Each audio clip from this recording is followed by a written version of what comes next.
know how I feel about filming on public transport now, but there is no one on this top level of the bus, so I'm going to keep this short and sweet before anyone else gets on. So it's about 7 in the morning-ish. I'm really tired, but it's worth it because I'm on my way to the train station to go back to London again. This time I'm sort of coming from away. I don't know if you can tell by the blue and yellow colour scheme that I've got going on. Now the thing is, this was a show I really wasn't that familiar with to begin with, and then my friend was just like, oh, you know, it's like a really good soundtrack, you should listen to it. Bitch, I did. It's just really warm and comforting. It feels really homely, and the music is really, really good, and it's just a really nice, heartwarming little soundtrack. So I was like, well, it's closing in January here in the UK. Well, you know, it's closing in January in the UK, so I thought I would go, and I'm very, very excited. I know it's touring the year after that, so I couldn't wait. I've never really done this before, being, you know, a little bit unfamiliar about a show I'm going to see, but, you know, should be fun. And if all goes to plan with the trains, and even if my trains are direct this time, and I hate changing, we'll be fine. I ran to get some breakfast. There is a Costa opposite the station. No offense, Costa, I don't really like your coffee that much. I ran. I don't know why I ran, because now I still have 15 minutes. But you know, live, laugh, love, I guess. I had to go to the road opposite the station because there's too many people there for me to feel comfortable filming myself. But I got some breakfast for the train because otherwise I was going to be dead. Absolutely dead. I feel like I look terrible. But it's all for a good cause. I think I need to realise whenever I film myself in public is that no one cares, right? No one actually cares. It came to a really horrifying realisation that my house 6 hours ago, which is absolutely terrifying to think about. So I got more food for me over, just trying to work out transport to the theatre because I'm not walking in half an hour. But I'm just going to take a moment and relax for just a second. So I made it to the theatre by catching a bus, and oh my god, look at a beautiful theatre. It was so good. I'm a sucker for beautiful theatres. Right, I found a quiet place to talk for now. I'm in the theatre now. It took me a while because I'm that kind of person that likes to follow people into places. In all seriousness though, it is great to be going to something that I'm not that familiar with because it's a new experience, and I've never had that because when I went to Book of Mormon twice, I knew exactly what I was getting. Here I'm just I want something new. Got my colours on. Hell yeah, let's do this. So I didn't talk when I was filming the auditorium, but this was the view from my seat. It was so much closer in person than it looks on camera. But for anyone wondering, I was in the dress circle, and I was in row C, seat 2, I believe. So I'm back in Waterloo Station after the show. I'm sorry I didn't film much in the theatre because we kind of made a friend. She'd seen it a couple times, that show was beautiful. I'll do a more thorough delve into it either tomorrow or, you know, the next calendar day I have off because I'm working tomorrow. But yeah, it was absolutely beautiful, stunning. One of the most visually appealing shows I've ever seen. It made me cry. So you'll definitely be hearing from me.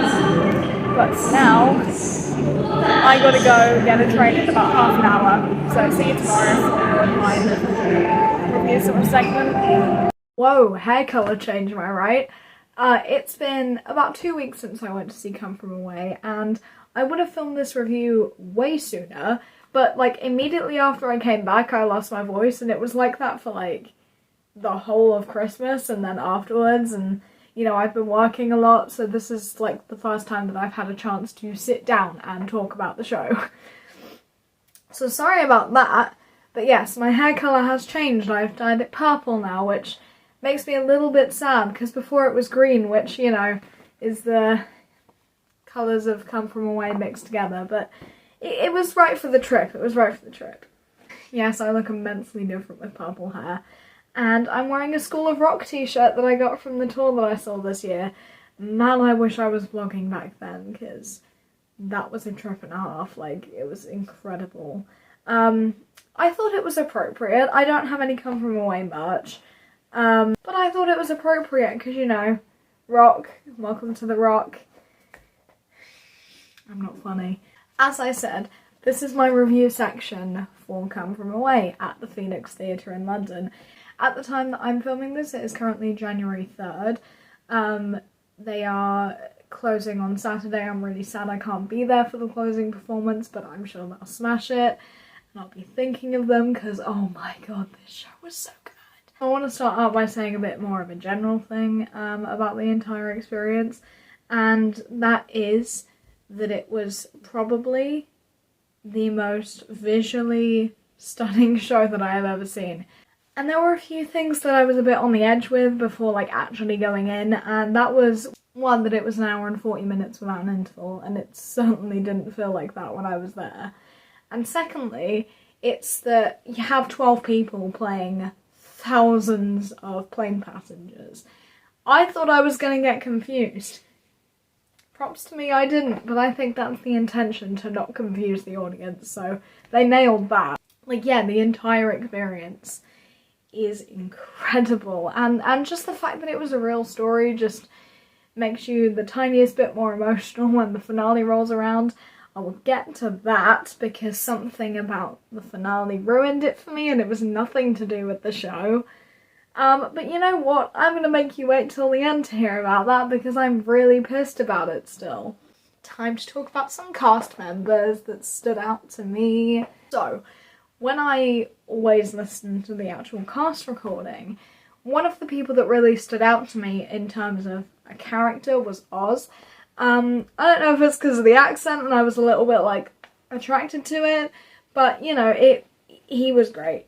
Okay, so as I was trying to look up the actor for Oz, I actually found a credit for lighting design, and I want to say a big props to Hal Binkley for the lighting, because wow. Let's get back to Oz though. So Oz was played by Harry Morrison, obviously Oz and everyone else that he also played. I honestly couldn't name all of them, but he was really, really good, and he was really funny on the comedy bits in it and everything. Like, he was such an entertaining character when I listened to it, and he didn't disappoint on stage.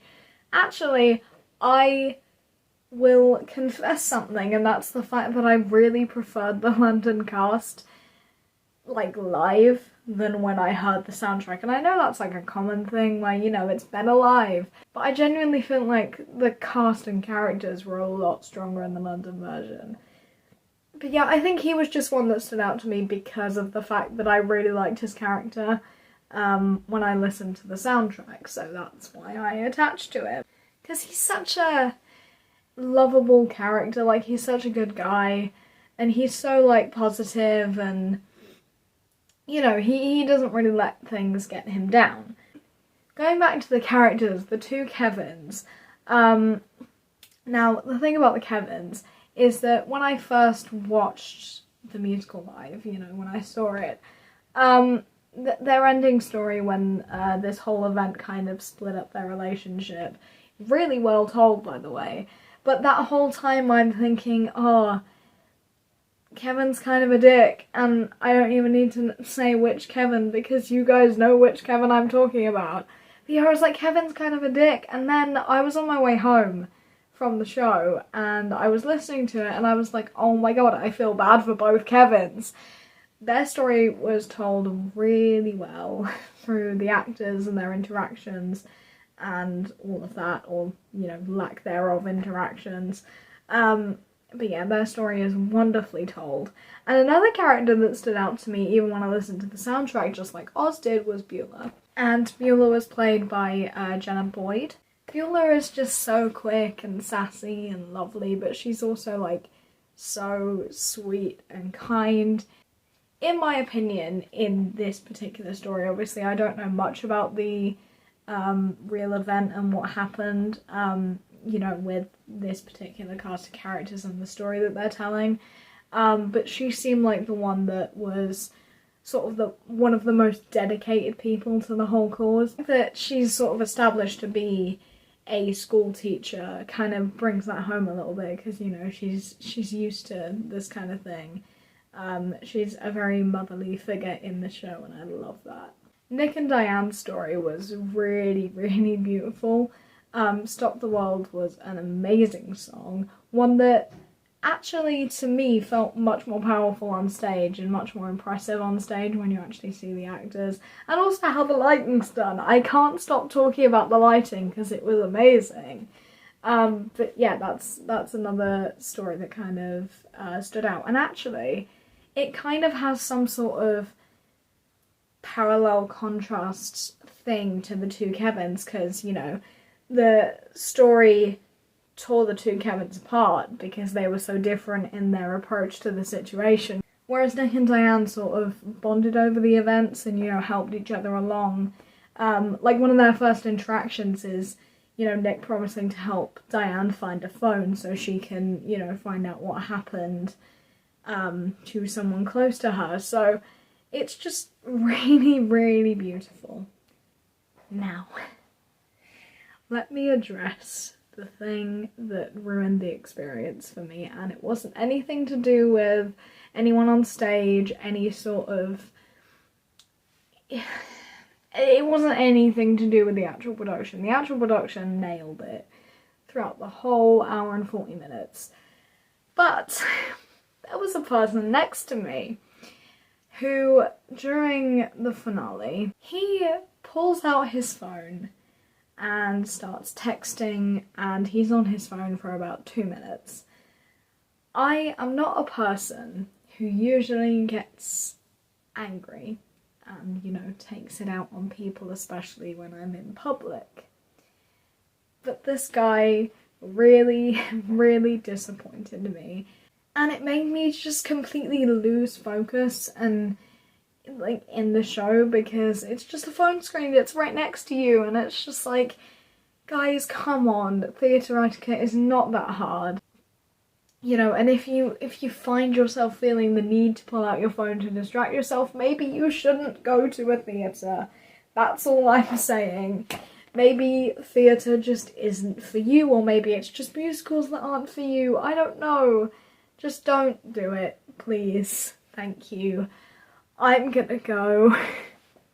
But next week I will be filming the Back to the Future vlog with my friend Alex, so I'm looking forward to that very, very, very much. I've bought my Marty McFly cosplay. He's going as the Doc. It's gonna be great, I know it. So, for now, I am gonna say bye to you after that very, very long and painful rant, so bye.